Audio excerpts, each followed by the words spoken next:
کو پا رہا ہوں لیکن نام نہ پوچھا، جلال میں آ گئے مخدوم اشرف سمنانی، نام نہیں پوچھا تو سن لیں نام اس کا مخدوم اشرف سمنانی ہوگا۔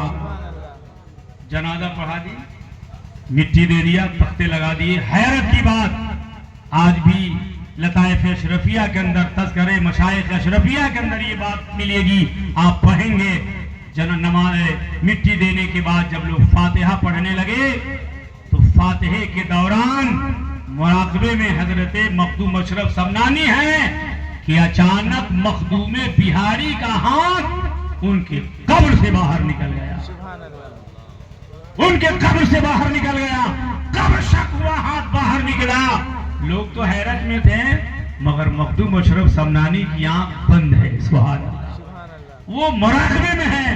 ہاتھ جب باہر دیکھا تو کہا حضور ہم جانتے ہیں کہ اللہ والے زندہ ہیں، سبحان اللہ، ایسا ہوگا تو دنیا کیا کہے گی؟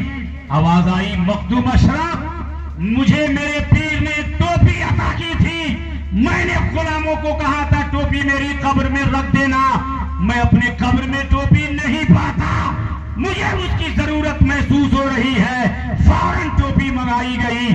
مخدوم اشرف سمنانی نے اپنی نورانی ہاتھ سے اس ہاتھ میں ٹوپی ڈالی، ہمیشہ ہمیش کے لیے مخدوم بہاری نے قبر کے اندر اپنا ہاتھ چھپا لیا اور دنیا کو بتا دیا اللہ والا جیسا زمین پر رہتا ہے اسی طرح زمین کے نیچے رہا کرتا۔ سبحان اللہ۔ مخدوم اشرف سمنانی کے فیضان سے آپ بہربر ہوں گے، آپ ان کے مزار پربہار کے قریب جائیں گے، دیکھیں گے سینکڑوں ہزاروں منگتا بھکاری مصیبت زدہ کی بھیک اور پریشانیوں کی ایک ٹولی اور جماعت بنی ہوئی ہے۔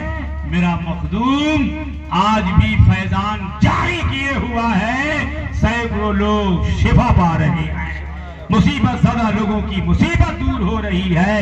اس لیے میں کہوں گا ایمان عقیدہ صاف ستھرا رکھیے، نمازیں پڑھیے، نمازوں کی مضبوطی کریے اور علم حاصل کیجیے، بال بچوں کو پڑھائیے۔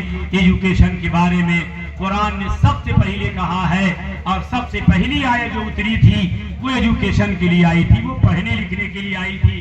اس لیے بیٹیوں کو بھی تعلیم کے زیور سے آراستہ کیا جائے، شادی بیاہ سنت و شریعت کے دامن میں رہ کر کے ادا کیا جائے۔ بیٹیاں رحمت ہیں، میرے آقا نے فرمایا اس کے فیضان کا یہ عالم ہے کہ بیٹیوں کی پیدائش اگر زمین پر نہیں ہوتی تو دنیا میں نظام انسان بند ہو جاتا۔ اس لیے یہ بہت بڑا سرکار کا کرم ہے کہ حضور نے بیٹیوں کو درگور ہونے، زمین پر زندہ دفن ہونے سے بچایا اور محبتوں کا ایک پیغام سنایا۔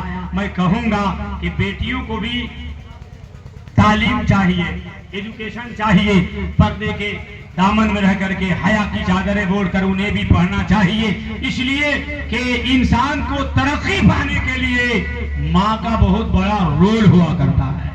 اس لیے ماں کا تعلیم یافتہ ہونا ضروری ہے، جس کے لیے بہت ضروری ہے۔ میں بارہا یہ کہتا کہ آپ لڑکی تلاشنے جاتے ہیں تو ان باتوں کا خیال رکھیں کہ وہ انٹر پڑھی ہے، بی اے پڑھی ہے، میٹرک پڑھی ہے، کیا پڑھی ہے، سب آپ ڈھونڈتے ہیں، ڈھونڈیے، مگر یہ ضرور اسے پوچھئے کہ اس کو ثنا یاد ہے کہ نہیں، تحیات یاد ہے کہ نہیں، درود یاد ہے کہ نہیں، دوئمہ سورہ یاد ہے کہ نہیں، وہ قرآن کی صورتیں جانتی کہ نہیں، وضو کے فرائض جانتی کہ نہیں، نماز کے فرائض جانتی کہ نہیں۔ اگر یہ باتیں لڑکی بتا دیتی ہے یقیناً وہ اسلام کی شہزادی بنے گی، اس سے صلاح الدین ایوبی پیدا ہوں گے، غریب نواز کا غلام پیدا ہوگا، غوث اعظم کا غلام پیدا ہوگا۔ اس لیے کہوں گا بیٹیوں کو دیندار بنائیے، ایجوکیشن اور تعلیم کے زیور سے اس کا راستہ پیراستہ کیجئے کہ وہ جائیں سسرال مسلح بچھا کر کے نماز پڑھے، جب وہ دعا کرے گی تو اس کی دعا کی برکت سے نسل بھی خوشبودار ہو جائے گی اور خاندان بھی خوشبودار ہو جائے گا۔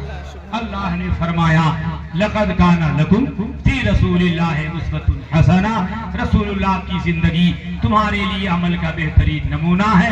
ہم کو آپ کو چاہیے کہ ہم اپنے پیغمبر کی سچی نقل اتارے، ان کی سچی پیروی کرے، اسی پر بھلائی دنیا نے پائی ہے، قیامت تک اسی پر لوگ بھلائی پاتے رہیں گے۔ اللہ پاک کی شادی کی بزم کو قبول فرمائے خیر و خوبی کے ساتھ، اللہ اسے کل انجام پذیر عطا فرمائے، اور ہم تمام بھائیوں کو اللہ ان پیاری باتوں پر صحیح سے چلنے عمل کرنے کی توفیق عطا فرمائے، آمین۔ وآخر دعوانا الحمدللہ رب العالمین۔ کھڑے ہو جائیے۔